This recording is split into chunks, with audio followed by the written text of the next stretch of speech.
Karine Silla, auteure du roman Aline et les hommes de guerre, voilà, qui retrace la vie d'Aline Sitoé Diatta dans un contexte historique et sociologique, voilà, avec au début l'histoire de ses ancêtres. Et en fait, j'ai rencontré Ami Sarfal lors de mon passage à Dakar pour faire commencer la promotion d'Aline et les hommes de guerre. Et en fait, j'ai reconnu en fait, dans cette femme les femmes d'aujourd'hui, les femmes qui tracent et qui l'avenir. Et j'ai reconnu une femme intègre, combattante, et qui fait des choses extraordinaires pour la jeunesse. Et je pense que cette jeunesse a vraiment besoin de nous, besoin qu'ils puissent s'identifier d'ailleurs à des personnes comme Ami Sarfal. Je ne sais pas si je me qualifierais d'héroïne parce que en fait, Aline a donné sa vie pour le combat et pour la liberté.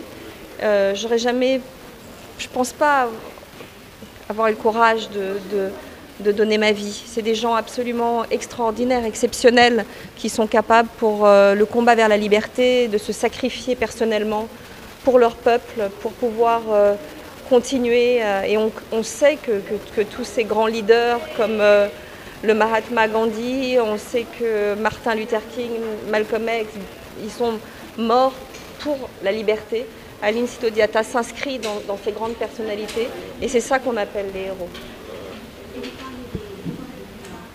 Oui, de la mémoire. Oui, parce qu'en fait, c'est très important de pouvoir, en tout cas nous en tant qu'artistes, de construire au-delà des faits historiques, d'emmener du mythe pour les figures imaginaires, les figures qui puissent nous donner une envie de nous identifier. Et en fait, ce que je voulais insuffler dans ce roman, en dehors du contexte et de qui était Aline Sitoé Diatta, c'est d'essayer d'arriver dans un état peut-être de conscience modifié, de rentrer en communication avec ce qu'elle nous a laissé. Et je pense que c'est le rôle d'un artiste d'essayer d'aller chercher dans l'irrationnel, d'essayer d'aller chercher dans la sensibilité pour essayer de réinsuffler de la vie et de l'humanité dans nos personnages. Écoutez, c'est un récit qui prend quand même dans un contexte extrêmement précis, historique et sociologique. Donc tous les faits historiques, tous les faits sociologiques sont un travail de très longues années, grâce au travail extraordinaire des historiens, des professeurs de ce pays. J'ai eu l'occasion d'aller dans des écoles, j'ai eu l'occasion d'aller à l'université de Saint-Louis-Gaston-Berger et j'ai été vraiment, j'ai pas besoin c'était pas une découverte, hein. J'ai aussi pu écrire ce livre grâce à toutes ces intelligences et ces forces culturelles qu'il y a. Le Sénégal est d'une force culturelle extraordinaire, hors du commun. Et je pense que c'est important que cette culture traverse les frontières. Il y a encore trop de choses méconnues.